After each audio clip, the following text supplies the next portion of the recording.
Bonjour à tous, on se retrouve pour une nouvelle vidéo de guide d'achat sur la chaîne Texama. Vu que les Ryzen 7000 ainsi que les Core Intel de 13e génération sont sortis, on peut enfin refaire un guide d'achat de processeurs. Je vais donc vous montrer les meilleurs processeurs en partant d'un qui coûte à peine 60 euros en allant jusqu'à des processeurs hyper chers. Et à chaque fois, je vous donnerai aussi des recommandations au niveau carte mère parce que c'est assez important. Avant, je faisais des guides d'achat de carte mère, mais moins intéressant. Maintenant, je combine tout dans le guide d'achat de processeurs parce que c'est tout à fait logique. Du coup, nous allons voir les meilleurs processeurs pour à peu près chaque gamme de prix. Vous avez une table de matière dans la description ainsi que sur la barre de lecture. Comme ça, vous pouvez sauter vers justement le processeur qui pourrait être le plus intéressant pour vous selon la gamme de prix qui vous intéresse le plus. Commençons tout de suite. Comme d'habitude aussi, je vous montrerai les processeurs ainsi que leurs prix sur PC Part Picker. C'est un site de comparatif de prix qui est plutôt intéressant. Vous pouvez voir sur chaque plateforme dans un pays les prix des processeurs et du coup vous pouvez changer facilement vers un autre pays, par exemple la France. Je vous montrerai aussi par défaut toujours les prix en Allemagne parce que réellement ils sont moins chers et je vous conseille de commander en Allemagne si vous le pouvez. Toutefois, je montrerai quand même de temps en temps, surtout pour les processeurs les plus intéressants, le prix en France. Comme ça, vous pouvez voir la différence. Mais globalement, c'est un petit peu moins cher en Allemagne pour tous les processeurs que je vais montrer ici. Donc, on commence avec le premier, qui est le Intel Pentium Gold G6400. C'est vraiment le strict minimum. C'est plus un processeur fait pour la bureautique et en réalité, je ne le recommande pas forcément. La seule raison pour laquelle je l'ai inclus, c'est que c'est un processeur avec une partie graphique quand même, donc il serait suffisant pour un PC bureautique. Il a 2 cœurs, il tourne à 4 GHz et il me semble qu'il a aussi 4 threads, donc vraiment le strict minimum. Son intérêt ici, c'est le fait qu'il a une partie graphique et que vous pourrez du coup ne pas avoir besoin de carte graphique derrière, donc parfait pour un PC bureautique. Et au niveau de la carte mère, si vous allez sur le site PC Part Picker, chaque fois sur la page d'un processeur, vous pouvez aller tout en bas, vous avez View Compatible Motherboard, et ça vous montre toutes les cartes mères compatibles avec ce processeur, plutôt pratique. Et forcément, avec un processeur qui coûte 60 euros, vous prenez une carte mère vraiment pas chère. Donc, à mon avis, une H510M serait le plus logique. Ensuite, nous arrivons à la première recommandation ici que je ferai pour quelqu'un qui veut plutôt mettre une carte graphique avec le AMD Ryzen 5 4500. C'est un processeur qui est sorti il n'y a pas si longtemps, mais qui en réalité est basé sur l'architecture Zen 2, donc il est un peu vieux avec ce qu'il y a à l'intérieur. C'est un processeur 6 cœurs à 3,6 GHz et avec 12 threads. En réalité, il est très bon. C'est l'équivalent d'un Ryzen, pour information, 3600, il me semble. Oui, il me semble que c'est un 3600 au niveau de son architecture. Donc, un très bon processeur. Et il est vendu 90 euros en Allemagne. C'est vraiment pas cher pour un processeur pareil. Quand il était sorti, il n'était pas du tout intéressant parce qu'il était sorti à 150 euros. Maintenant, il a largement diminué et je vous le recommande vraiment. Si vous voulez un bon PC avec toujours des pièces neuves et que vous voulez jouer et même streamer, vous pourrez streamer avec ce processeur sans problème. C'est une très bonne alternative. Et au niveau carte mère pour ce processeur, je vous conseille plutôt une carte mère en A520. C'est un chipset qui est sorti après le B550 et qui est moins cher en réalité. Donc vous pouvez avoir vraiment des cartes mères pas chères et ce sera suffisant. Il n'y a rien de formidable avec ce chipset, on va être très honnête. Comme on peut voir, c'est des cartes mères très basiques. Mais en même temps, on est là pour faire un PC très basique, donc ça remplit bien ce but-là. Et si vous voulez un petit peu plus de fonctionnalité, vous pourriez éventuellement aussi prendre une carte mère en B550. Il n'y a pas une énorme différence de prix en réalité. Vous pouvez payer 20 euros de plus et vous aurez du coup le choix vers la B550M DS3H de chez Gigabyte, qui pour 20 euros plus cher aura un petit peu plus de fonctionnalité et un étage d'alimentation un petit peu meilleur pour un processeur un petit peu plus véloce. Donc, yep, ce serait pas mal si vous voulez justement un petit peu plus. Ensuite, nous avons l'AMD Ryzen 5 4600G. Il est assez similaire à celui qu'on a vu juste avant. La seule différence ici, c'est que vous avez une partie graphique intégrée. Donc là, forcément, je le conseille plutôt à quelqu'un qui ne veut pas de carte graphique. Donc pour un PC bureautique, il serait parfait. 6 cœurs, 3,7 GHz, 12 threads. La partie graphique en réalité est plutôt puissante. Vous pourriez jouer à des petits jeux indés surtout sans trop de problèmes, même à Minecraft. Donc en vrai, ça peut être un bon processeur pour ce genre d'utilisation. Mais moi, je le vois plus pour un PC bureautique ou création qui reste light. Et du coup, comme je vous l'ai dit, il est vendu 120. Bon, ça dépend. Si on le prend sur Alternet ou Amazon.de, ce serait 120 euros. Et juste pour le comparatif en France, 140 euros. Donc, vous voyez, toujours un petit peu plus cher en France. Donc, je conseille vraiment l'Allemagne. Même avec les frais de livraison, ça coûtera moins cher. Et au niveau choix de carte mère pour ce processeur-là, c'est le même que pour le 4600. Donc, vous pouvez prendre en A520 ou alors prendre une carte mère en B550 si vous voulez un petit peu plus de fonctionnalité. Aussi vite fait au montage, je me suis rendu compte que j'ai oublié un processeur assez important quand même, c'est le Core i3 12100F. Son intérêt c'est pour le pur gaming. Donc là, c'est pas pour une personne qui va faire des rendus 3D ou autre, c'est vraiment vous voulez juste jouer aux vidéos. C'est un 4 cœurs, donc c'est pour ça qu'il est un peu plus limité en puissance brute, mais il est quand même à 3,3 GHz, il booste beaucoup plus haut et surtout il est basé sur Alder Lake, donc il est pas mal puissant en réalité. Et c'est 4 cœurs haute performance, d'ailleurs il n'y a aucun cœur haute efficacité énergétique. Il est vendu en France 130 € et en Allemagne vous pouvez l'avoir un peu moins cher avec bon, à peu près le même prix en réalité. Donc là c'est vraiment si vous ne voulez pas prendre le 4400, vous pourriez prendre éventuellement celui-là, ou même il pourrait être un bon concurrent au 5600 que je vais montrer après de chez AMD. Et au niveau carte mère, là évidemment vous devez prendre une carte mère pas chère pour que c'est du sens. Le mieux ce serait quand même de prendre une carte mère en B660, une des moins chères. Peut-être pas quand même une avec des mauvaises notes. On a une de chez Gigabyte, la DS3H, en version DDR4 évidemment, parce qu'on veut économiser de l'argent. Et ce sera suffisant du coup avec ce processeur-là.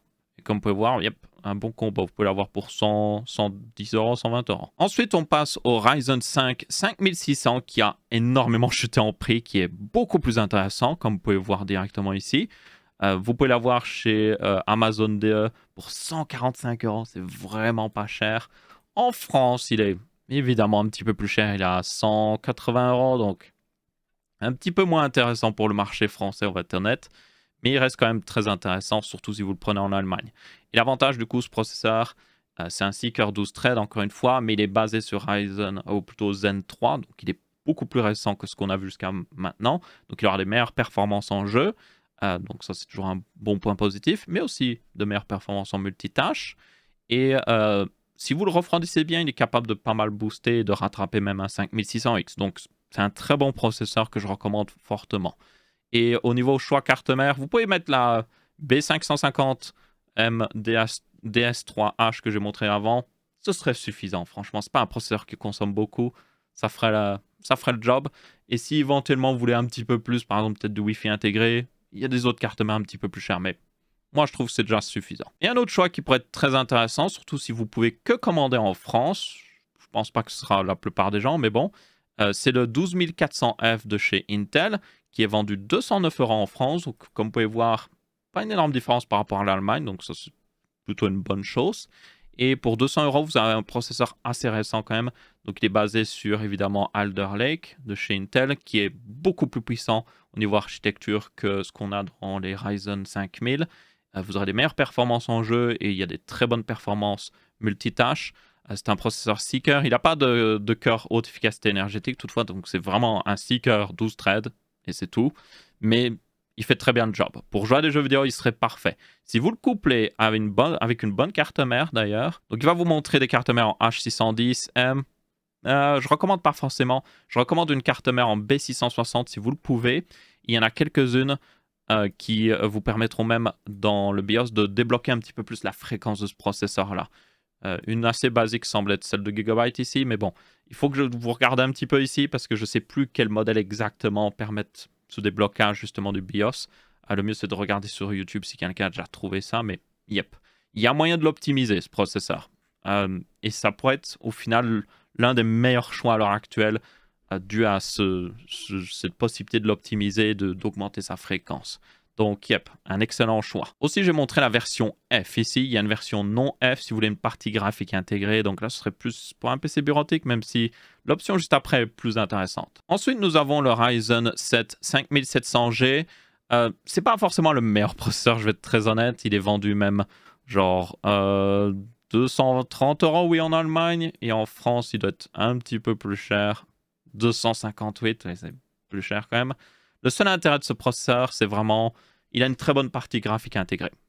Donc ce serait le dernier processeur que je recommanderais en pur bureautique. Aller au-dessus de ça, sert à rien, franchement. Et du coup, il a une bonne fréquence, il a Weaker, 16 threads, plutôt puissant. Il n'est pas équivalent à un 5700X que je vais montrer après parce que techniquement, il a moins de cache sur ce processeur, donc il est un petit peu moins bien dans les jeux vidéo. Par rapport à un 5700X, c'est pas juste dû à sa différence de fréquence, mais c'est le meilleur processeur pour la bureautique selon moi. Donc, yep. Vous le couplez à une carte mère en B550, pas trop cher parce qu'il n'y a pas besoin de plus, et vous aurez un très bon PC bureautique. Ensuite, nous avons le Ryzen 7 5700X qui, justement, est similaire au 5700G, mais ici, vous n'avez pas de partie graphique intégrée. Il a aussi un meilleur boost, et surtout, très important, il a plus de cache, donc il est meilleur dans les jeux vidéo et tout ça. Donc celui-là, c'est le dernier processeur AMD Ryzen 5000 que je recommanderais. Pour moi, c'est pas le plus intéressant, honnêtement. La seule raison pour laquelle je le recommande, c'est que Intel a augmenté ses prix, donc le prochain processeur Intel que je peux recommander à plus de 300 €. Donc il a une raison d'exister. Il est pas mal pour son prix. Maintenant, moi je prendrais le processeur d'après dans la recommandation, ou je prendrais le 12400F optimisé qui sera meilleur techniquement. Donc c'est vraiment pour quelqu'un qui veut vraiment un processeur AMD, qui consomme pas trop éventuellement, peut-être dans un PC Mini-TX, mais yep, pas forcément le meilleur. Et au niveau carte mère, vous pouvez toujours prendre la B550M qu'on a vue de chez Gigabyte. Elle est suffisante, surtout si vous avez un boîtier bien ventilé. Si votre boîtier est mal ventilé, je ne le forcément pas recommande parce que le 5700X consomme plus, donc il va plus stresser les VRM. Donc il faut être sûr que vos VRM soient refroidis correctement. Si c'est le cas par contre et que vous avez pas mal de ventilation dans votre boîtier, vous pouvez prendre cette carte mère, ça vous permettra d'économiser. Ensuite, nous avons le AMD Ryzen 5 7600X qui est, selon moi, un processeur un peu plus dur à recommander. Mais il a toutefois deux cas d'utilisation assez particuliers. Le premier, c'est si vous voulez vraiment un PC future-proof. Et là, je parle vraiment future-proof. Donc, d'ici 2-3 ans, vous voulez mettre à jour le BIOS de votre carte mère et mettre un nouveau processeur Ryzen qui sera sorti d'ici là. Mais après, il faut évidemment qu'AMD tienne ses promesses de continuer à supporter leur carte mère et aussi de sortir des processeurs intéressants. Jusqu'à maintenant, ils ont tenu cette promesse avec le socket AM4, donc on verra avec le socket AM5.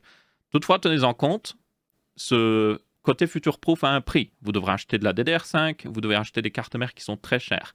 Vous avez des cartes mères en B650 qui sont sorties de chez AMD.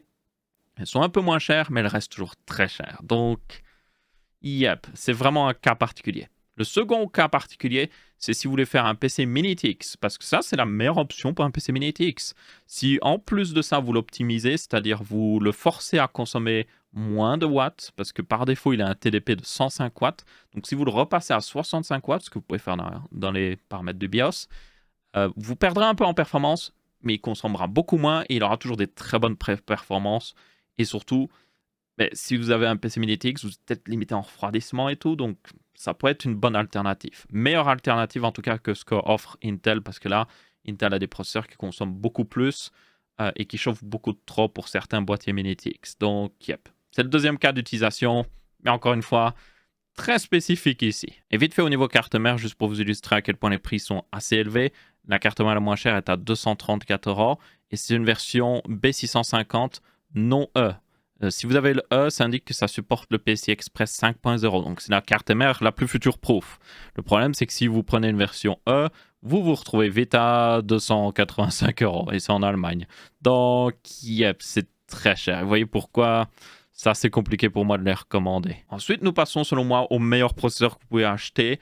C'est pas forcément le meilleur d'un point de vue performance-prix, parce que le 12400F, techniquement optimisé, pourrait être un petit peu meilleur. Mais c'est selon moi le meilleur processeur si vous voulez vraiment un bon PC, un très bon PC, sans bricoler et qui durera longtemps. Vous pourrez changer de carte graphique d'ici 3-4 ans sans problème et toujours avoir des très bonnes performances. Et ce processeur, c'est le Core i5 13600K et vous avez évidemment une version F sans partie graphique qui coûte encore moins cher. Il est vendu 360 € en Allemagne. Et en France, par contre, il est moins intéressant au niveau prix, là, à 424 €. Mais même à 424 €, selon moi, ça reste le meilleur choix. Donc, l'avantage aussi, c'est que vous pouvez le mettre sur des cartes mères en Z690 qui coûtent moins cher. Faites attention toutefois qu'il faut mettre à jour le BIOS. Et vous pouvez aussi le coupler avec la DDR4, ce qui vous permet d'économiser encore plus d'argent. Donc, pour ces raisons-là, pour le fait que vous pouvez le mettre sur des cartes mères moins chères, que vous pouvez utiliser la DDR4, c'est juste la meilleure valeur qui existe pour un PC vraiment déjà haut de gamme. Franchement, vous pouvez faire un PC haut de gamme avec ça. Vous pouvez le coupler même avec une RTX 4090. Bon, ce serait selon moi de la folie vu que cette carte coûte extrêmement cher pour ce que c'est. Mais vous pourriez le faire et vous auriez un très bon PC. Vous vous ne sacrifieriez pas beaucoup derrière. Parce qu'il arrive même à égaler dans certains jeux le 13900K qui coûte beaucoup plus cher. Donc, yep, c'est vraiment un excellent processeur. Et il remplace pour moi le 12600K que je recommandais beaucoup. Le 12600K, malheureusement, a augmenté de prix et du coup, il est moins intéressant. Moi, je passerai directement au 13600K, surtout que le 13600K a plus de cœur haute efficacité énergétique. Et du coup, ça le permet de le booster dans les tâches multicœur et ça le permettra de durer un petit peu plus longtemps, justement, comme j'ai dit. Donc, yep. Niveau carte mère, ben, comme j'ai dit, vous pouvez prendre une carte mère en Z690. Ça permettra d'économiser. Vous voyez que vous pouvez le mettre sur une carte mère H610M qui coûte 90€. Ne faites pas ça, par pitié. Mettez-le au moins sur une carte mère en B660. Ce serait le strict minimum. Et je conseille une carte mère B660 avec des très bons VRM parce que quand vous utilisez tous les cœurs sur ce processeur, il consomme pas mal. Mais idéalement, mettez-le sur une carte mère plutôt en Z690 pour que vous puissiez, même si vous n'avez pas l'overclocker, il y a des fonctionnalités par défaut sur ces cartes mères qui le permettent de l'optimiser. Notamment chez Asus, par défaut, il est optimisé, il va tourner à une meilleure fréquence. Donc, faites-le. Et comme vous pouvez voir, les cartes mères en Z690, vous pouvez les avoir pour 200€. Chez AMD, des cartes mères similaires, vous les payerez 300, 400€. Donc, vous voyez l'économie qu'on peut faire ici. Surtout si vous prenez la version DDR4. Si vous voulez être un peu plus future-proof, vous pouvez prendre la version DDR5. Elle coûte en général à peu près le même prix. C'est juste que la DDR5, par contre, coûte plus cher. Donc, moins intéressant. Et faites attention que sur les cartes mères en Z690, vous devrez mettre à jour le BIOS, encore une fois. Mais vous pourriez acheter, encore une fois la technique, acheter un processeur compatible avec cette carte mère par défaut. Donc, dès la sortie de la carte mère. Et puis juste flasher le BIOS et puis renvoyer le processeur après. Ça marche. Et enfin, on saute directement au niveau prix. Un processeur à plus de 600€, même pratiquement 700€ en Allemagne. Et en France, il sera à plus de 700€ aussi. Et c'est le 13900KF. Il y a aussi une version K avec une partie graphique. Et pour moi, c'est le processeur le plus overkill que vous puissiez prendre. Vous avez franchement pas beaucoup de raisons de le prendre au-dessus d'un 13600K. Genre, oui, il est plus performant. Il a plus de cœurs haute efficacité énergétique. Il a plus de cœurs haute performance. Donc, il a 24 cœurs au total. Il est très performant. Il n'y a aucun problème avec ça. Mais c'est juste que vous payez tellement plus cher pour pas grand-chose en réalité. Donc là, je le conseille plus à quelqu'un qui en a besoin, qui a besoin de beaucoup de puissance CPU brute et qui va l'utiliser. Donc, si c'est juste pour jouer à des jeux vidéo, prenez le 13600K et avec les 300€ pratiquement que vous économisez entre ces deux processeurs, mettez-le sur une carte graphique et vous aurez des bien meilleures performances. Et du coup, vous avez aussi le 7950X. C'est un peu la même chose. Pour moi, c'est pour quelqu'un qui en a vraiment besoin, qui a besoin de tous ses cœurs et qui ne va pas juste jouer à des jeux vidéo. Il est assez similaire au final au 13600KF. Le 13600KF est juste un peu plus puissant parce qu'il a techniquement plus de cœurs. L'avantage du 7950X, je dirais, c'est que vous pouvez l'optimiser pour qu'il consomme moins. Donc, ce serait son seul intérêt par rapport au 13900K. Si toutefois vous êtes en mode j'en ai rien à faire à la consommation, ben, prenez le 13900KF et puis vous serez bien. Pour les cartes mères, pour ces deux processeurs, honnêtement, surtout pour le 13900K, prenez quand même une version DDR5 parce que ce serait un peu du gâchis. Et vous pouvez toutefois quand même le mettre sur une carte mère en Z690, encore une fois. Et économiser. Et c'est pas une si mauvaise stratégie. Prenez juste vraiment de la DDR5. Et pour le 7950X, là, vous allez devoir débourser. Il n'y a pas trop de choix. Les cartes mères les moins chères que vous pouvez trouver, là, si on regarde, 239€, c'est une carte mère en B650M. Et honnêtement, je suis pas sûr de recommander un processeur 16 cœurs sur une carte mère comme ça. Elle doit avoir un très bon étage d'alimentation, mais c'est juste que prenez un petit peu plus haut de gamme quand même pour être sûr de ne pas avoir de problème à ce niveau-là. Donc là, on a peut-être une carte mère en X670. Le X670E serait meilleur parce que vous avez le support du PCI Express 5.0, je vous rappelle. Donc, la moins chère ici qu'on aurait, ce serait plus la Aorus Elite. Les anciennes générations, les Aorus Elite étaient toujours bonnes, donc ça pourrait être un bon choix. Donc, ce sera plus aux environ 330-350€.